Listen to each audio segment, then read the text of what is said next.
Bonjour à toutes, bonjour à tous et bienvenue dans ce nouvel épisode de Transformation Heroes. On dit souvent que les meilleurs dirigeants ont une boussole. Mais ce qu'on dit moins, c'est que cette boussole, elle ne s'achète pas, elle se fabrique. Avec du temps, des contextes très différents et parfois des expériences qu'on n'attendait pas. Aujourd'hui, j'ai le plaisir d'accueillir quelqu'un dont la boussole a été calibrée dans 3 univers que tout oppose. Et qui pourtant raconte la même histoire. Le privé d'abord, où rien ne tient sans résultat, où la performance se mesure, se prouve, se défend en COMEX. Le service public ensuite, où le client n'a pas le choix d'aller ailleurs, où l'impact est humain, est direct et est réel. Puis encore dans le privé, et enfin la culture, l'art, où l'on apprend à écouter avant de parler, à embarquer une salle, à créer quelque chose ensemble. Ce sont 3 disciplines que la plupart des dirigeants n'ont qu'en partie. Mon invitée, elle les a toutes, et ça se voit dans ce qu'elle construit. J'ai le plaisir d'accueillir Céline Forest. Pour moi, la culture, quand on construit une culture client, en tout cas, il ne faut pas oublier la co-construire, à mon sens, avec son client. Pour que ce soit un minimum cohérent. Première chose qui m'a marquée, c'est l'engagement des agents dans le service public. J'ai été frappée par cet engagement, parce que quand on va travailler dans le service public, on y va travailler pour l'intérêt général, en fait. Ouais. Il ne faut pas se leurrer, une entreprise, elle est là quand même pour faire du chiffre. C'est important de pouvoir prouver que toutes les actions qui sont menées en faveur, que ce soit des clients ou même des collaborateurs, finalement, ça va nourrir la rentabilité de l'entreprise in fine. Salut Céline. Salut Baptiste. Tu vas bien ? Ça va et toi ? Ouais, super, merci beaucoup en tout cas d'avoir déjà accepté notre invitation. Merci de m'avoir invité. De rien. On en a parlé un petit peu avant de commencer à lancer les caméras. Tu as travaillé beaucoup dans l'expérience client. Aujourd'hui, tu travailles dans un domaine qui est complètement différent. J'aimerais peut-être... On en parlera. tu nous en parleras. Et j'aimerais peut-être déjà revenir sur toi, ce que tu fais, et aussi peut-être comment tu définis 2 sujets sur lesquels on va discuter aujourd'hui. De un, la culture, dans son entièreté, et le deuxième, l'expérience client. Alors, là, il y a beaucoup de questions. Alors, effectivement, j'ai un parcours un peu peut-être atypique. Je suis passée, tu l'as dit, je ne vais pas revenir dessus, une quinzaine d'années d'abord dans le privé, dans un grand groupe Engie pour ne pas le citer. Ouais. Ensuite, j'ai travaillé à l'État, l'expérience usagée. Ensuite, je suis repartie dans le privé. Aujourd'hui, je fais plusieurs choses. Je continue à accompagner les entreprises sur les sujets d'expérience client. Mais j'ai également cofondé une compagnie de spectacles, de théâtre, de production de spectacles. Donc, effectivement, je produis des spectacles, dont certains où je joue dedans. Et j'anime aussi des ateliers de théâtre en entreprise et ou de team building. On aura l'occasion d'en reparler puisque c'est un très bon outil aussi pour accompagner les équipes. Ouais. Voilà. Et alors la culture, pour répondre à ta question, en préparant l'émission, j'ai été voir la définition de la culture, tout simplement, puisque la culture, ça se définit comme un ensemble de valeurs, de croyances, de normes, d'habitudes et de comportements qui sont partagés au sein d'un même groupe. Donc, concrètement, dans une entreprise, qu'est-ce que ça veut dire ? Ça veut dire qu'est-ce qu'on va valoriser dans l'entreprise, qu'est-ce qu'on va permettre, qu'est-ce qu'on va au contraire interdire, qu'est-ce qu'on va mesurer, etc. Non, c'est hyper intéressant. Moi, j'avais vu aussi une petite équation qui m'avait interpellé. Et c'était, tu vois, t'as la culture qui est déjà une brique de l'entreprise, multipliée par ce qu'on montre à nos clients, c'est égal aussi à l'expérience client. Enfin, ça te parle, cette équation ou... Oui, de toute manière, on parle de symétrie d'attention. Donc, de ce qui va se passer en interne, ça va se retranscrire forcément en externe. Et l'expérience client, pour moi, c'est aussi ce que va ressentir un client tout au long de son parcours. Donc, il va être confronté à l'entreprise qu'à sa propre culture. Et d'ailleurs, pour moi, la culture, quand on construit une culture client, en tout cas, il ne faut pas oublier la co-construire, à mon sens, avec son client, pour que ce soit un minimum cohérent. Oui, il faut que ce soit une expérience peut-être qui a été vécue, j'imagine, par toi quand tu travailles dans l'entreprise, mais aussi par le client, vu que c'est lui, in fine, qui la ressent. Exactement. Est-ce que tu as un exemple d'expérience client récemment, peut-être, où tu es allé, acheter quelque chose, ou tu t'es retrouvé face à une culture art ou culture client qui t'a marqué Alors qui m'a marqué, non, je me suis surtout, j'ai surtout en tête, et je ne citerai pas de nom de marque, parce que l'exemple est pas forcément valorisant, mais je me suis surtout trouvée des fois à écouter des marques qui vont donner un discours justement sur cette culture client, customer-centric, etc. Et puis finalement, toi en tant que client, tu vas ressentir un décalage parce que c'est pas ce que tu vas ressentir au quotidien. Voilà. En l'occurrence, c'était une banque. Mais je ne citerai pas de nom. Il y a des banques qui s'en sortent très bien. Mais je sais, tu vois, il y a une stat qui est assez intéressante. C'est que je crois qu'il y a le panel des entreprises qui ont été votées là, qui ont la meilleure expérience client. Et parmi ce panel des 10%, il y a une étude qui a été menée par, je crois que c'est KPMG qui avait fait ça. Tu as seulement 14% des employés dans ces entreprises qui considèrent qu'elles sont vraiment customer-centric. Ah oui, mais ça j'avais vu ça, oui, effectivement. Et donc, il y a quelque part où tu as un gap qui fait que la culture client, peut-être qu'elle ne suit pas de bout en bout. Oui, c'est bien pour ça qu'il y a vraiment, pour moi, un intérêt, à le co-construire avec les clients, les collaborateurs. Et quand on parle de culture, on l'a vu, c'est un ensemble d'habitudes aussi, de normes, de croyances. Et donc, de ne pas oublier aussi tout l'historique de la boîte et ne pas faire table rase quand on veut changer de culture. Parce que pour moi, une culture, c'est ce qui se construit quand même dans le temps et petit pas par petit pas.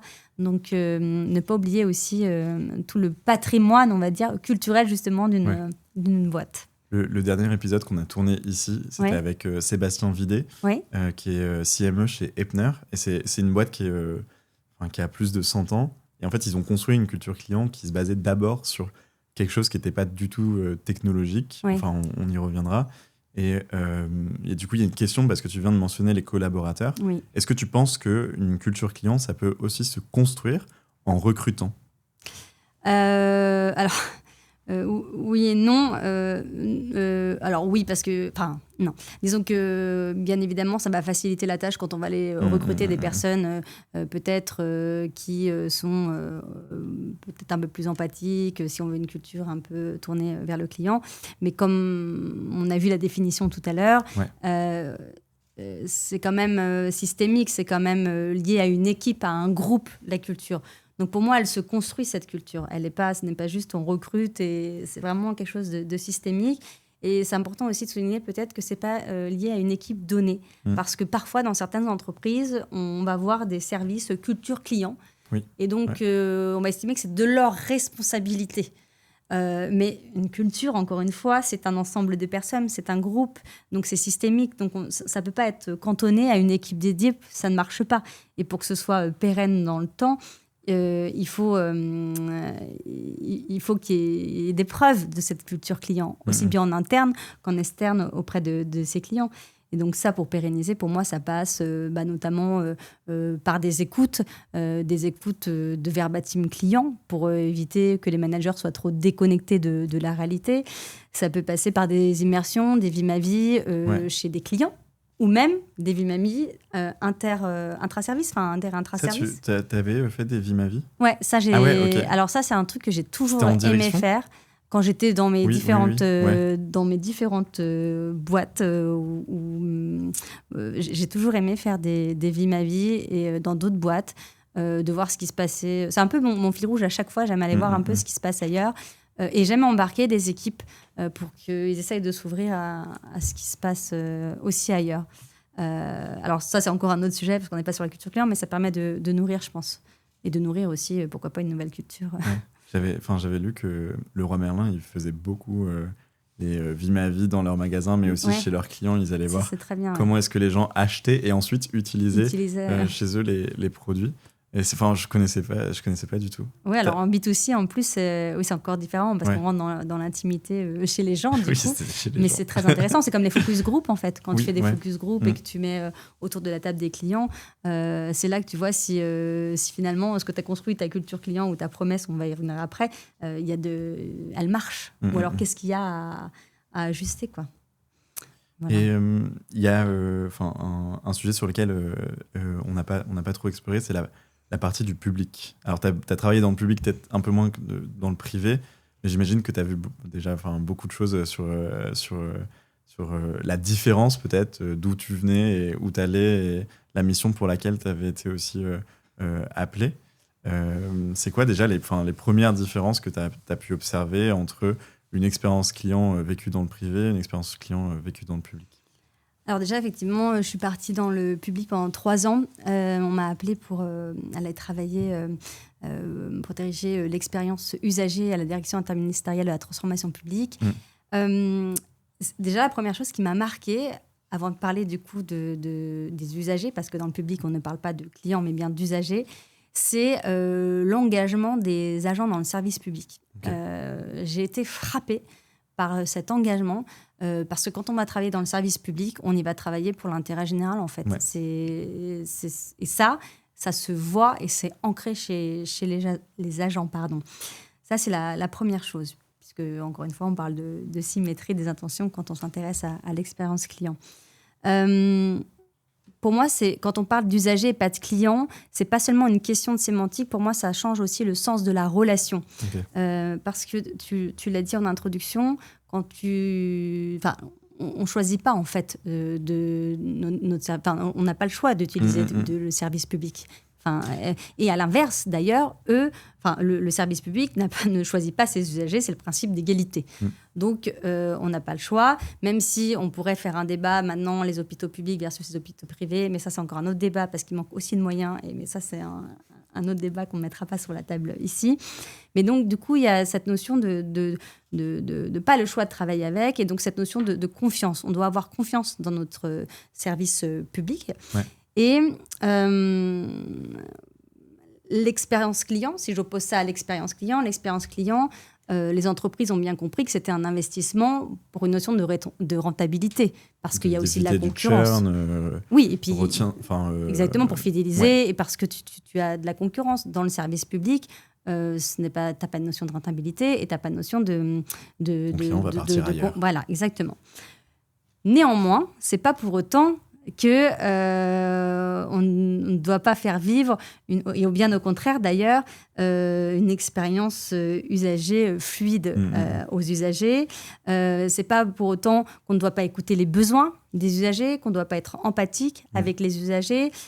Surtout que dans le service public, on a parfois des usagers qui sont dans des situations précaires. Si tu vas à France Travail, par exemple, ou dans d'autres services publics.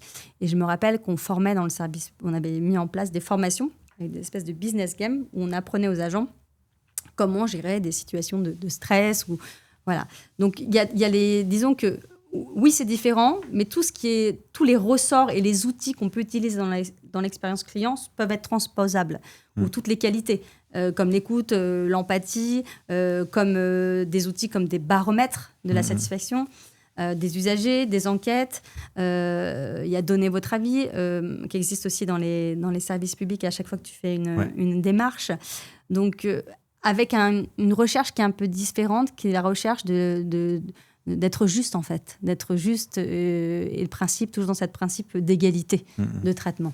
Tu as aussi, j'imagine, tu sais, toute la qualité de service que tu dois rendre à ton usager et du coup, aux citoyens. Oui, et exactement. Et j'avais travaillé, qui existe encore d'ailleurs, le programme Service Public Plus, qui était un ensemble d'engagements que prenaient les services publics vis-à-vis des usagers. Oui, tout à fait. Ça, c'est incroyable. Et par rapport à ton poste chez Roule, est-ce que tu trouves que c'est aussi un espèce d'équilibre entre ton premier... Oui, c'est vrai. Tu vois, non, mais c'est très bien vu. Il y a quelque chose qui tient un peu de... mon client, il va se plaindre parce que ça touche directement à lui et à sa vie. C'est très bien vu, ton point, parce qu'en fait, première partie de carrière, j'étais vraiment dans le B2B, B2B2C. Donc l'État, l'usager. Après, je suis retournée dans le privé. Bon, bref, j'ai toujours travaillé B2B, B2B2C. Et c'est vrai que là, chez Roule, on avait des usagers, des B2C. Effectivement, il peut y avoir des ressorts. Alors, c'est des clients très sympas et qui ne sont pas forcément dans des situations précaires comme on peut l'avoir dans le service public, attention. Puisque c'est une complémentaire d'assurance auto notamment. Donc, on n'est pas dans les mêmes typologies d'usagers, on va dire. Mais oui, il y a un parallèle. Mais de toute façon, tout se nourrit, encore une fois. C'est pour ça que les outils liés à l'expérience client, on peut quelque part les adapter et les appliquer selon les secteurs d'activité dans lesquels on travaille. Ouais. Et puis, on reste sur toutes les équipes que j'ai pu avoir. Alors ça aussi, c'est impressionnant parce que toutes les équipes, et j'en ai eu au fil des années, elles sont toutes nourries par ce sens, ou cette humanité, ou ce sens de l'écoute, cette empathie, ce côté aussi, cette sensibilité. Et c'est ça que j'aime beaucoup quand je travaille avec en expérience client ou en relation client. Elle est peut-être là aussi, la culture. Peut-être que tu façonnes toi indirectement, tu vois, tu penses pas? Non, peut-être de découvrir, tu vois, la sensibilité des gens et de dire cette personne, elle veut donner de son temps aussi pour servir proprement une personne qui a besoin d'elle. Ça, il y a de la culture là-dedans qui Oui, c'est sûr que oui. C'est vrai que c'est assez commun dans des équipes relations clients. Heureusement d'ailleurs, parce que quand on fait ce métier, il vaut mieux aimer les gens, parce que si t'aimes pas les gens, il faut mieux changer de voie. C'est sûr. Le public, il l'a compris. Il faut des personnes qui sont au management au niveau de l'expérience client, de la qualité, de l'écoute pour les usagers. Aujourd'hui, dans le privé, ça commence à être quelque chose qui est mis en place systématiquement. Ouais. C'est pas encore là. Enfin, en tout cas, de mon point de vue, je sais pas le tien. Est-ce que tu as vu des changements quand tu es appelé au CODIR d'une entreprise du privé pour justement remettre le client au centre de la stratégie? Remettre le client au centre, cette phrase. Est-ce qu'il l'a déjà été? C'est ça. En fait, cette phrase, je l'ai utilisée tellement de fois aussi. Attention, mais en fait, quand tu prends 2 minutes de recul sur cette phrase, comme l'humain au centre, mais je l'ai utilisée beaucoup de fois. Alors, donc, je sais pas. En fait, je pense que ça dépend des secteurs. Tu as des secteurs qui vont peut-être être plus en avance que d'autres. Ceux qui travaillent en B2C, de fait, je pense qu'en étant frontal avec le client, sont beaucoup plus en avance sur ces sujets-là. Donc oui, j'ai envie de dire, on en parle beaucoup plus en tout cas parce que quelque part il n'y a pas le choix, parce qu'aujourd'hui le client il a le choix, dans le privé je parle, il a le choix de partir. Donc en fait si on ne respecte pas une promesse client, si on ne fait pas vivre une expérience convenable à un client, il part, il va voir ailleurs. Et donc ça le privé a compris qu'il n'avait pas le choix de travailler dessus. Après dans le B2B, le B2B est en train de rattraper un peu son retard, mais en tout cas dans le B2C, je pense que ceux qui ne l'ont pas compris s'écroulent. Voilà. Donc oui, on voit un changement, heureusement d'ailleurs. Parce que pour des mastodontes, tu vois, du CAC 40, qui ont ils ont déjà les ressources suffisantes pour rester assez longtemps, mais on voit qu'ils sont quand même challengés. On parlait de la banque tout à l'heure, tu vois, où il y a tous ces nouveaux services de néobanques qui commencent à concurrencer. Exactement. En fait, tu as des nouveaux acteurs qui peuvent arriver. Je voyais dans l'énergie aussi des gens qui rentraient par le digital, etc. Donc, ça peut, à mon sens, marcher un temps, mais à un moment donné où ça ne marchera plus, et on l'a vu, il y a des entreprises qui ont fait faillite. Donc oui, même des mastodons ont tout intérêt à s'investir. Mais le problème de ces sujets-là, c'est que c'est souvent considéré malheureusement comme un centre de coût. Et il est là le sujet, on en reparlera parce que j'ai un point sur ce sujet particulièrement. C'est souvent considéré comme un centre de coût. Ça veut dire que dès qu'il y a des restrictions budgétaires, c'est là où on fait des coupes. Voilà. C'était justement, c'était une de mes questions, c'est sur la partie souvent CX, relation client, culture client, même culture en général, c'est souvent vu comme un coût pour les entreprises. Un coût sur lequel parfois ils veulent pas investir parce que c'est assez complexe de prouver un chiffre, de chiffrer le fait que la culture client, tu vois, essayer de chiffrer la culture, quelque chose qui est intangible en argent. C'était ça ton point? Alors oui, mon point, il est que justement, le conseil que je peux donner, en tout cas ce que j'essayais de faire, c'est de rapprocher, parce que il ne faut pas se leurrer, une entreprise, elle est là quand même pour faire du chiffre, elle est là pour être rentable. Voilà. Donc, c'est le principe d'une entreprise. Donc, c'est important de pouvoir prouver que toutes les actions qui sont menées en faveur, que ce soit des clients ou même des collaborateurs, finalement, ça va nourrir la rentabilité de l'entreprise in fine. Donc, ça veut dire quoi? De faire des corrélations entre, je sais pas moi, la satisfaction du client, le chiffre d'affaires, la satisfaction des collaborateurs. Et on voit souvent d'ailleurs que quand il y a une mauvaise satisfaction de collaborateurs, il y a une mauvaise satisfaction de client et il y a une baisse de chiffre d'affaires ou de rentabilité, plutôt de rentabilité d'ailleurs. Et de faire des corrélations et pour les équipes expérience client ou relations clients, arriver à rapprocher les indicateurs de SAT par rapport aux indicateurs de rentabilité. Et ça veut dire quoi si je vais plus loin?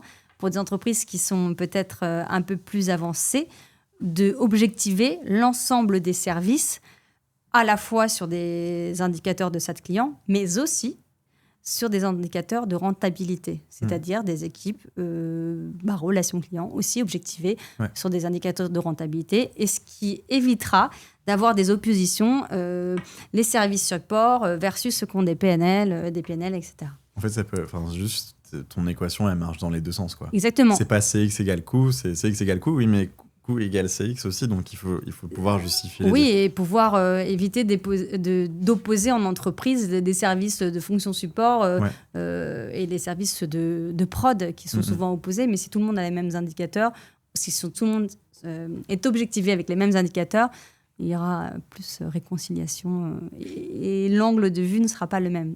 Est-ce que tu as un exemple d'un indicateur peut-être fort que, quand tu le mets sur la table, ça fait dire peut-être oui à un COMEX ou un CODIR de « Ah, genre là, je comprends qu'il faut faire bouger les choses parce qu'on a un problème. » Alors un COMEX, un CODIR, c'est souvent les indicateurs de rentabilité. Ouais. Enfin, on va être très objectif.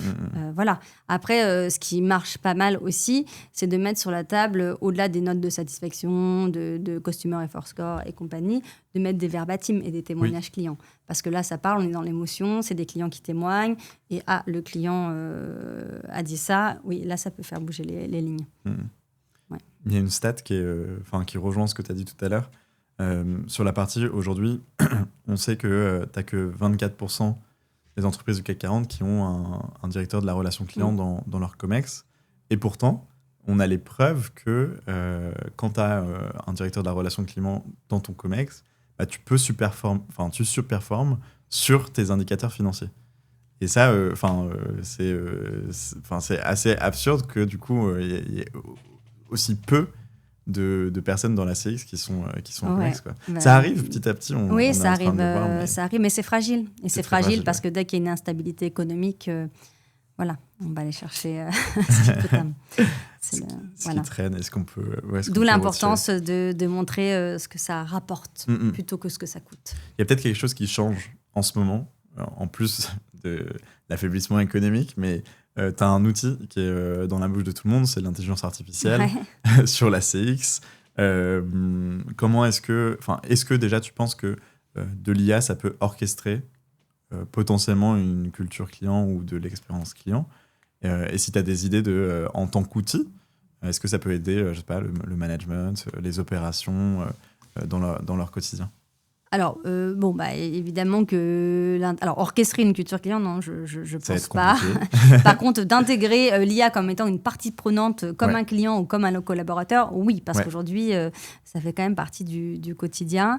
Bien sûr qu'on voit bien que c'est utile, notamment dans les équipes de la relation client, ça simplifie un certain nombre de tâches.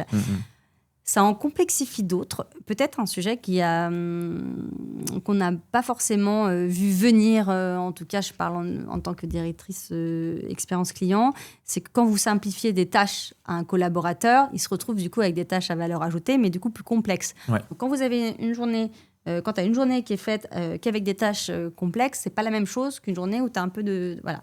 Et ça, c'est un sujet peut-être qu'on n'a pas vu venir. Après, sur l'intelligence artificielle, et c'est là où l'humain est important, c'est l'accompagnement qu'on va faire autour de l'intelligence artificielle. On ne peut pas dire, écoute, tu sais quoi, il ne faut vraiment pas que tu aies peur de l'intelligence artificielle, parce qu'en fait, de toute manière, c'est normal d'avoir peur, c'est un changement, donc c'est normal d'avoir peur. Et en plus, si je te dis, n'aie pas peur, le cerveau, il ne comprend pas la négation. Là, si je te dis... attends, écoute, tu sais quoi, Baptiste, ne pense surtout pas à un éléphant rose. C'est bon, j'y pense. Tu y penses. Donc, en fait, ça ne sert à rien de lutter pour. Par contre, de trouver les moyens d'accompagner les équipes en faisant des petits pas, en montrant, du coup, en formant aussi différemment les équipes. Parce que ce n'est pas les mêmes compétences, c'est sûr, demain. On sera peut-être plus sur des compétences comportementales encore plus importantes, encore plus d'empathie. Oui, ça, c'est sûr que ça va évoluer. Je me souviens plus le début de ta question, je crois que j'ai rebouclé. C'était plutôt sur la culture. Ah oui, sur la culture. Tu vois, ta partie culture client. Ouais. on n'en a pas parlé encore, mais la culture qui aussi Alors t'intéresse. oui, alors sur la culture, sur l'art, du coup, oui, c'est en train de bouleverser la vie des artistes, ça c'est sûr. On voit bien qu'on a eu notre première actrice en intelligence artificielle, alors aux États-Unis, hein, Ouais. en France, Tilly Norwood, si je Norwood. ne dis pas de bêtises.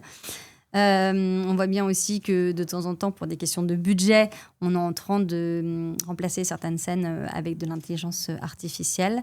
Voilà. Après, ça, de toute façon, on ne pourra pas lutter contre. Et comme en entreprise, je pense qu'il faut essayer de trouver le meilleur moyen de pouvoir l'utiliser. Mais ce n'est pas l'intelligence artificielle. On aura toujours besoin de la créativité de l'humain. On aura toujours... J'ose espérer qu'en tout cas, en tant qu'artiste, par exemple, au théâtre, on ne va pas être remplacé par de l'intelligence artificielle ou peut-être des clones demain, je ne sais pas. Mais en tout cas, non, il y a quand même, des... La nouvelle scénographie de Michalik.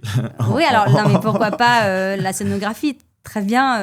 On utilise d'ailleurs aujourd'hui des techniques, mais en tout cas, des comédiens... on va peut-être revenir un peu plus au théâtre. D'ailleurs, les gens vont peut-être aller un peu plus au théâtre, du coup.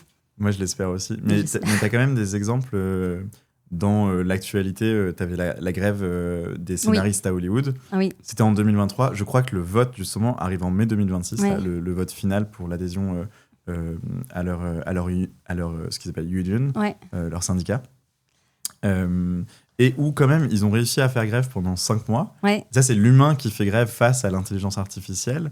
Et donc, on comprend quand même qu'il y a un moment, la culture peut dire stop par rapport à peut-être une évolution technologique. Ou mettre un peu de législation dans tout ça, parce que c'est peut-être aujourd'hui... Parce qu'aujourd'hui, on se fait tous un peu dépasser aussi par l'IA. Et peut-être aussi un peu légiférer ces sujets d'intelligence artificielle, notamment dans la culture. Quand on voit aussi, même dans la musique, où on peut utiliser la voix de quelqu'un, la transformer. Enfin, il y a quand même un sujet. Créer des musiques de toutes pièces. Exactement. Donc, il y a quand même un sujet, à mon avis, de législation aussi derrière. Et pourtant, en Europe, on aime bien mettre des lois en place. Oui. Mais là, ça va tellement vite. on est peut-être un peu en retard aussi. Mais c'est pour le coup assez intéressant. J'ai un peu l'impression que, tu vois, l'efficacité, la quête de l'efficacité, elle tue des choses. Enfin, elle peut tuer, par exemple, l'empathie. Elle peut tuer potentiellement le fait que on crée nous-mêmes. C'est l'impression aussi de... Je sais pas, est-ce que tu as vu Arco ? Non. C'est un film d'animation. Ouais, mais je ne l'ai pas vu. Mais non, je voulais le voir, mais je ne l'ai pas vu. C'est super, je te le conseille. En plus, on en a parlé. Et au César, il a donné un discours autour de l'intelligence artificielle et le processus un petit peu de création du film. Et justement, il raconte que ils n'ont pas du tout utilisé cet outil. Et pourtant, ils sont pile dans l'air de cette création. Oui, ça, j'avais vu. Quelque chose qui est hyper artistique. Ouais, c'est top.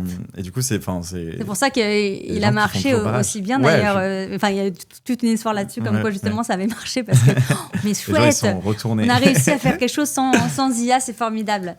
Mais pour ton point sur l'efficacité versus l'empathie, alors je suis pas forcément d'accord parce que c'est comme l'exigence et la bienveillance pour moi. Et pour moi, ça s'oppose pas. Tu peux être très exigeant, et d'ailleurs en management, c'est important d'être exigeant, et ça t'empêche pas d'être dans l'empathie, ou même je vais aller plus loin, j'ose dire ce mot, la gentillesse, dans le sens où je pense qu'aujourd'hui, mais parce que justement il y a l'IA, parce qu'on est quand même en instabilité, on voit bien d'un point de vue géopolitique, d'un point de vue économique. Donc les gens on est plutôt fragile et qu'on a besoin donc d'une sécurité au travail, une sécurité psychologique, et que l'empathie, la gentillesse, tout en étant exigeant, ça permet aussi d'accompagner mieux les équipes. Attention, la gentillesse, ça ne veut pas dire être non plus dans le pays des bisounours, où il faut quand même garantir un principe de justice en sein même des équipes et savoir dire non. Mais ça n'empêche pas de rester empathique avec ses équipes. Mais ce sens-là, c'est vraiment toi qui va le donner. C'est le manager. C'est le manager qui bien va sûr, le donner. C'est pas l'IA qui va te... Ouais, bien sûr. Oui. C'est un peu le truc, l'IA, elle donne la réponse. Oui. Ensuite, l'humain, il donne le sens. Oui. C'est assez intéressant. Je sais, alors, on en a parlé un tout petit peu avant sur la partie plutôt psychologique, tu vois, de l'intelligence artificielle et comment dans nos mœurs aujourd'hui on l'utilise pour beaucoup de choses. Moi je cuisine, j'utilise l'IA, je fais des vidéos, j'utilise l'IA, J'en suis pas encore, tu vois, à utiliser dans les comportements l'intelligence artificielle pour que ce soit mon psychologue, que ce soit mon ami, ou que ce soit une version complètement symétrique de mon boss, par exemple. Oui. Tu vois ces dérives? Alors oui, je les vois comme tout le monde. Alors bon, moi, ça doit être mon côté hypocondriaque. J'utilise beaucoup pour les questions médicales. Okay. Alors j'ai ça, ça y est, est-ce que je vais mourir demain? Mais Google, pour le coup, il te dirait que c'est fini. Oui, alors des fois, il me dit quand même que je devrais aller 4 fois à l'hôpital parce que potentiellement, il y a un risque quand même. Donc pour être sûr, il faudrait mieux y aller. Oui, bien sûr que je vois ces dérives. Pour faire la cuisine, je trouve ça très très bien. Ça me pose une question, mais ça c'est Lynn Forest qui parle en tant que personne, et parce que j'ai fait aussi des études de psychologie. Ça me gêne un peu plus quand même quand j'entends que c'est utilisé par en tant que psychologue. Ouais. Ça veut dire que quand même il y a un manque, en tout cas sur les sujets sur la santé mentale, il y a quand même un manque, et ça montre aussi que on s'enferme. Pour que quelqu'un en arrive à parler à l'intelligence artificielle là-dessus, c'est un vrai sujet, mais je pense que c'est pas le débat ici. Mais oui, je pense qu'il y a des dérives, évidemment. Je pense ce qu'on cherche, ça rejoint un petit peu ce qu'on a essayé de démontrer au début, de ce dont on parlait. C'est plutôt la partie de... peut-être ce qu'on cherche, c'est pas une réponse, mais c'est plutôt de la reconnaissance. Oui. Et que l'intelligence artificielle, elle nous donne cette reconnaissance, tu vois. En tout cas, l'impression de reconnaissance. Mais d'où l'importance de l'humain, et du manager. Le manager, il va être là pour donner du sens, il va être là pour incarner ce sens auprès des équipes. Ça, c'est pas l'IA qui va le faire. J'espère. En tout cas, cette incarnation-là, c'est au manager de le faire. Il y a des choses que tu as... du coup, tu as ta partie plutôt manageuse, codir, comex. Et maintenant, plutôt, si tu peux peut-être un peu nous en parler, sur ton rôle en tant que comédienne. Oui, comédienne. Actrice. Oui. T'as scénariste aussi. Tout ce qui est scénariste, co-réalisatrice, co-réalisatrice du coup, et puis entrepreneur de spectacle, puisque je monte et je produis des spectacles effectivement de théâtre. Et puis j'anime des ateliers en entreprise autour de plusieurs sujets. Et si je commence par l'entreprise, j'ai cette double casquette du fait que je viens de l'entreprise, de pouvoir appliquer le métier au travers du théâtre, ce qui permet de prendre du recul parfois sur des sujets. On parlait de l'IA, c'en est un. De démystifier le sujet.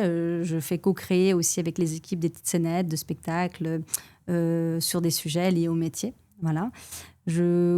Effectivement, j'ai réalisé un court-métrage dans le cadre du Nikon Festival qui s'appelle Celle qui voit. Et puis, je produis des spectacles. Et là, j'en ai un... C'est là je fais ma promo, là, ou c'était quoi ta question? C'est mon instant promo. Je joue, j'ai produit, je coproduis et je joue dans une pièce qui s'appelle Les Femmes Goldoni de Benoît Peck et de Corinne François Denève, voilà, pendant 3 mois. Voilà. Et je joue dans une autre pièce qui s'appelle Incident Voyageur de Serge Bonafou, que je joue également pendant 3 mois à partir d'avril. De toute manière, on mettra les liens en description, donc il y aura toutes tes infos. En plus de ça, il y a une question sur ça qui m'intéresse beaucoup pour refaire le lien avec ton parcours. Parcours j'ai déjà envie de dire pro, mais les deux, c'est pro. Corpo. Voire corporate, voilà, peut-être plus dans le monde entreprise. Sachant que je ne l'ai pas totalement quitté, puisque j'interviens encore en entreprise. Bah mais oui, je vois ce que tu veux dire. Mais la distinction, voilà. Oui, je comprends bien. Qu'est-ce que, tu vois, le théâtre, l'art, la culture, art, a pu t'apprendre que tu n'as potentiellement jamais appris dans des entreprises, des grandes entreprises du privé? Alors, je dirais pas que j'ai pas... parce que c'est les mêmes ressorts pour moi. Quand on fait du théâtre ou quand on produit, faut être à l'écoute de ce que veut le spectateur. Quand on entreprend dans le milieu du spectacle, c'est les mêmes ressorts. Quand il faut aller chercher des sponsors, il faut regarder si on va être rentable. Alors, ça coûte tant, je vais avoir tant de spectateurs, potentiellement, tu as ton business plan. Donc, c'est les mêmes ressorts. Par contre... là, dans un secteur qui est beaucoup plus fragile qu'une entreprise du CAC 40, puisque tu citais ça.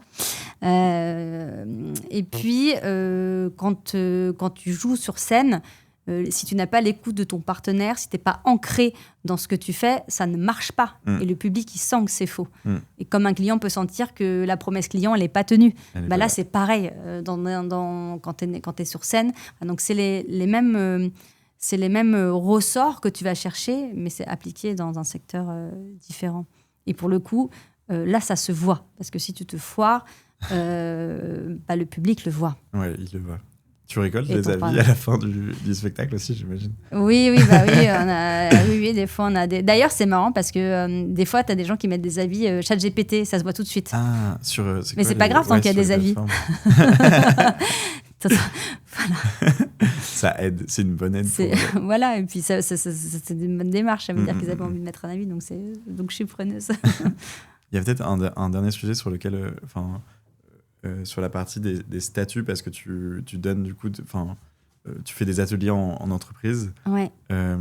Est-ce que tu as réussi à voir peut-être que dans l'improvisation théâtrale ou juste le théâtre en général, ça permet à des gens d'appréhender des concepts, tu l'as dit, plus facilement justement en adoptant des espèces de statuts. Par exemple, je suis en statut réunion, donc on attend de moi ça. Je suis en statut... j'allais dire Hamlet, du coup on attend de moi ça, tu vois, genre tout ce genre de statut, comment est-ce que tu l'abordes? Oui, alors le statut, quand on travaille avec des gens qui viennent de l'entreprise et que je fais des ateliers théâtre, on va aller chercher des ressorts à eux. Si par exemple je travaille avec des gens d'un comité de direction, je ne veux pas faire de généralité, attention, mais on va peut-être essayer d'aller chercher peut-être plus ce qui est du ressort émotionnel.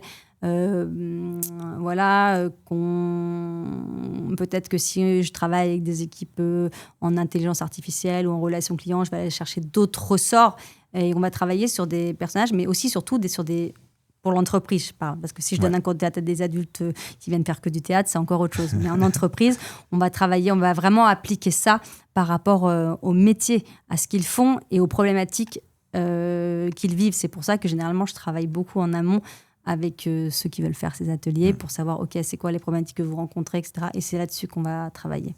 Ok, hyper intéressant. Voilà. Peut-être une dernière phrase ou une dernière idée que tu voulais laisser aux auditeurs, aux auditrices? Eh bien, une phrase qui s'applique à la fois dans le domaine de l'art, de la culture et de l'entreprise. C'est une citation que je cite beaucoup et qui est très connue dans le métier de la relation client, mais je ne me lasse pas de la dire et je trouve qu'elle est très appropriée, donc je vais la lire. C'est « Les gens oublieront ce que vous avez dit, ce que vous avez fait, mais ils n'oublieront jamais ce que leur avez fait ressentir » de Maya Angelou. Et je trouve que c'est magnifiquement bien tourné pour conclure le sujet. Super. Voilà. C'est une très bonne citation. Merci beaucoup, Céline. Merci à toi. Et puis, on espère te voir bientôt. Moi, en tout cas, j'essaierai de venir te voir. J'espère que vous allez venir me voir. Sur oui, une tout de à tes fait. pièces. Et ça puis, marche. de toute manière, toutes les infos seront dispo. Et puis on te dit merde. Merci. Merci. Merci. Merci de nous avoir écoutés.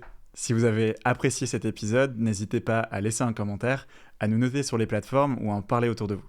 À bientôt.